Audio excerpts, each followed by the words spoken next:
नमस्कार दोस्तों, आज की वीडियो में हम बात करेंगे कुछ ऐसे सिनेमैटिक मिथ्स के बारे में जो आप बचपन से आज तक मूवीज में देखते आए हैं और हाँ, इनको सच भी मानते हैं। क्या आप जानते हैं कि कितने सारे एक्शंस और स्टंट्स जो फिल्म में दिखाए जाते हैं सच में पॉसिबल नहीं होते।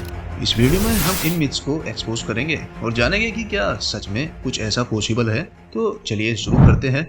क्या साइलेंसर गन्स को साइलेंट बनाते हैं? और क्या आप जानते हैं एक गन साइलेंसर के बिना भी कुछ हद तक बिना आवाज किए भी चल सकती है? हाँ, ये सच है, पर यह बात बहुत कम लोगों को पता है। अक्सर हमने मूवीज में देखा है कि जब एक गनमैन गन चलाता है तो उसकी कोई भी आवाज सुनाई नहीं देती क्योंकि उसमें साइलेंसर लगा होता है। पर क्या सच में? साइलेंसर को लेके ये ख्याल बहुत पुराना है। साइलेंसर का असली नाम है सप्रेसर, जिसका मतलब होता है दबाने वाला। ये अपने आप में गन की फायरिंग साउंड को कम नहीं करता है, बल्कि उसका साउंड लेवल थोड़ा सा कम करता है। हाँ, ऐसा हो सकता है कि कुछ गन्स के साइलेंसर से फायरिंग साउंड कम हो जाए, लेकिन ये बिल्कुल भी साइलेंट नहीं हो जाता। एक नॉर्मल गन की फायरिंग साउंड लगभग 140 से 160 डेसिबल्स होती है, जबकि एक गन के साइलेंसर से फायरिंग साउंड 125 डेसिबल्स के आसपास होती है। यानी कि ये मिथ है कि गन्स के साइलेंसर से फायरिंग साउंड बिल्कुल नहीं सुनाई देगी, बहुत गलत है। साइलेंसर सिर्फ गन की फायरिंग साउंड को थोड़ा कम करता है, लेकिन ये बिल्कुल साइलेंट नहीं बना देता। क्या आपको पता है कि साइलेंसर को उपयोग करने के कई कारण होते हैं, जैसे कि शूटर के कानों को सुरक्षित रखना, फायरिंग रेंज के आवाज कम करने के लिए, और जंगल में शिकार करने के समय एनिमल को कम शोर के कारण अलर्ट नहीं करना। तो दोस्तों, ये एक ऐसा सिनेमैटिक मिथ है जो असल जिंदगी में बिल्कुल सच नहीं है।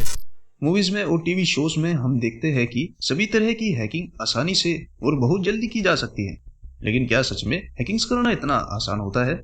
इस मिथ के बारे में जानकारी के लिए हमें सबसे पहले ये जानना जरूरी है कि हैकिंग का मतलब क्या है। हैकिंग का मतलब होता है किसी कंप्यूटर सिस्टम, नेटवर्क या सॉफ्टवेयर को अनऑथराइज्ड एक्सेस करने का प्रयास करना। हैकिंग का काम करने वाले लोगों को हैकर्स कहते हैं। फिल्म्स और टीवी शोज में हैकर्स को दिखाते हुए उन्हें कुछ ही सेकंड्स में किसी भी कंप्यूटर या नेटवर्क सिस्टम में एक्सेस मिल जाता है और वो पूरे सिस्टम के अंदर की इंफॉर्मेशन को आसानी से देख पाते हैं। लेकिन ये सब बिल्कुल सच नहीं है। हैकिंग एक बहुत ही कॉम्प्लेक्स काम है और इसमें काफी टाइम और एफर्ट्स लगते हैं।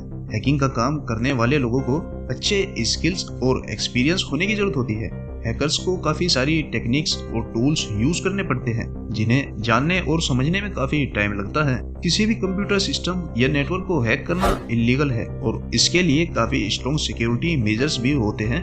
हैकर्स को इन मेजर्स को ओवरकम करने के लिए काफी मेहनत और प्लानिंग करनी पड़ती है। तो अगर आप सोच रहे हैं कि हैकिंग का काम करना कुछ ही सेकंड्स में हो जाता है, तो ये बिल्कुल गलत है। हालांकि हैकिंग का काम करने वाले लोगों को काफी टाइम और एफर्ट्स लगते हैं और ये काम बिल्कुल आसान नहीं है। इसलिए फिल्म्स और टीवी शोज में दिखाए जाने वाले हैकर्स और हैकिंग टेक्निक से इंस्पायर्ड होकर आप अपने काम को चलाने की कोशिश ना करें तो ही अच्छा होगा। दोस्तों, अक्सर हमने देखा होगा कि फिल्मों में कुछ ऐसे सीन्स होते हैं जहां एक ही थप्पड़ से किसी को बेहोश कर दिया जाता है, लेकिन असल जिंदगी में ऐसा बिल्कुल नहीं होता है। ये एक सिनेमैटिक मिथ है। असल में जब भी हम किसी को थप्पड़ मारते हैं तो उसको काफी चोट पहुंचती है और कभी कभी तो इससे भी ज्यादा नुकसान हो जाता है। अगर थप्पड़ काफी जोर से पहुंचा जाए तो इससे नाक, कान के पर्दे या फिर हड्डी में भी चोट लग सकती है। इसके अलावा दिल और दिमाग पर भी असर पड़ सकता है। क्या आप जानते हैं कि एक थप्पड़ से दिमाग में इतनी ताकत का असर पड़ता है कि इससे कंकशन हो जाता है। कंकशन एक ऐसी हालत है जिसमें दिमाग की हड्डी और मांसपेशियां हिल जाती है और इससे अक्सर हेडेक, डिजीनेस, नोजिया जैसे लक्षण देखे जा सकते हैं। इसके अलावा एक थप्पड़ से बेहोश होने के लिए किसी के सांस और दिल के काम रुक जाने की जरूरत होती है, लेकिन फिल्मों में अक्सर ये जरूरत नजर नहीं आती। ये सभी तरह के सिचुएशंस असल जिंदगी में बहुत कम होते हैं। तो दोस्तों, इस तरह के सिनेमैटिक मिथ्स को सच मानकर किसी को भी थप्पड़ या किसी भी तरीके से चोट पहुंचाने से बचे और असल जिंदगी में हमेशा सुरक्षित रहे।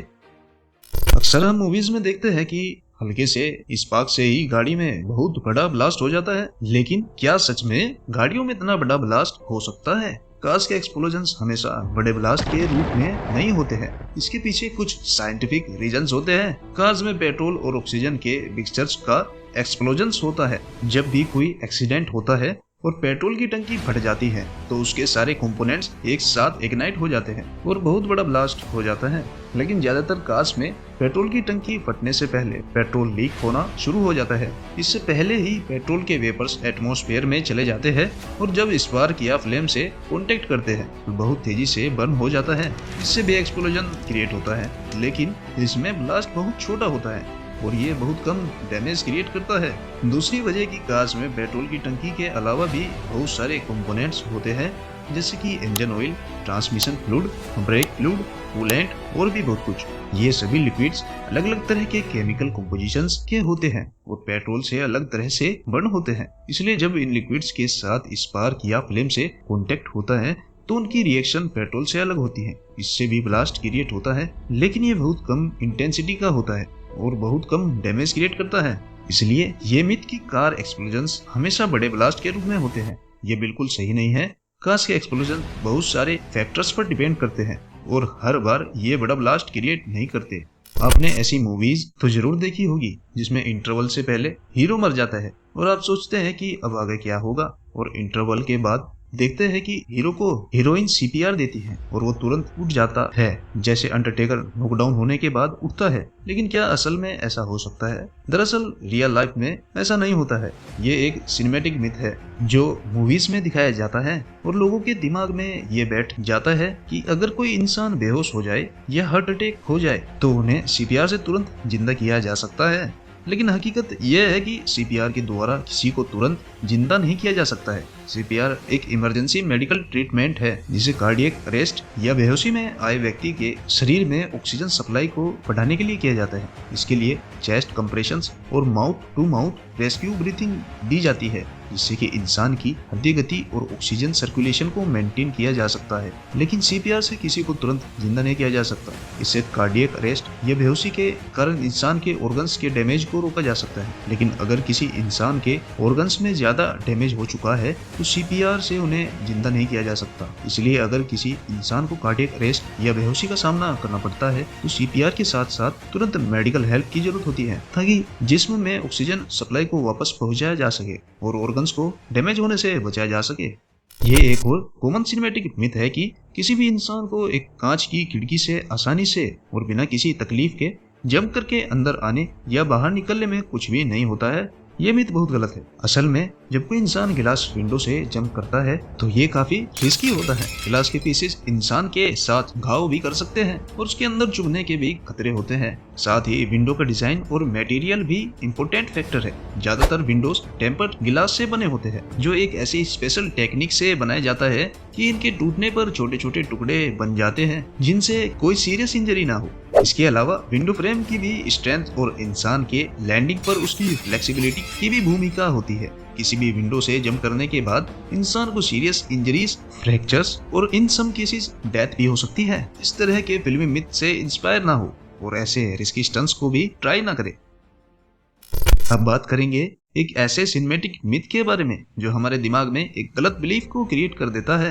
ये मिथ है डेफिब्रिलेटर, यानी कि दिल को बिजली के झटके देने वाली मशीन इंसान को दोबारा जीवित कर सकती है। अक्सर हम मूवीज या टीवी शोज में देखते हैं कि किसी व्यक्ति का दिल धड़कना बंद कर देता है और फिर एक मेडिकल प्रोफेशनल डेफिब्रिलेटर का यूज करते हैं और उससे उसकी जिंदगी बच जाती है। लेकिन क्या ये सच है? डेफिब्रिलेटर एक मेडिकल डिवाइस है जिसका यूज कार्डियक अरेस्ट के केसेस में किया जाता है। कार्डियक अरेस्ट के केस में दिल की इलेक्ट्रिकल एक्टिविटी में डिस्टरबेंस हो जाता है, जिससे दिल की पंपिंग कैपेसिटी कम हो जाती है या फिर बिल्कुल रुक जाती है। डेफिब्रिलेटर एक डिवाइस है जो एक इलेक्ट्रिकल शॉक प्रोवाइड करता है, जिससे दिल के इलेक्ट्रिकल एक्टिविटी को रिस्टोर किया जा सकता है। लेकिन इसका मतलब ये नहीं है कि ये हमेशा इफेक्टिव होगा। अगर एक पर्सन का हार्ट एकदम से रुक जाता है तो उसके पास केवल कुछ ही मिनट होते हैं जिसमें उसको बिजली के झटके देने की जरूरत होती है।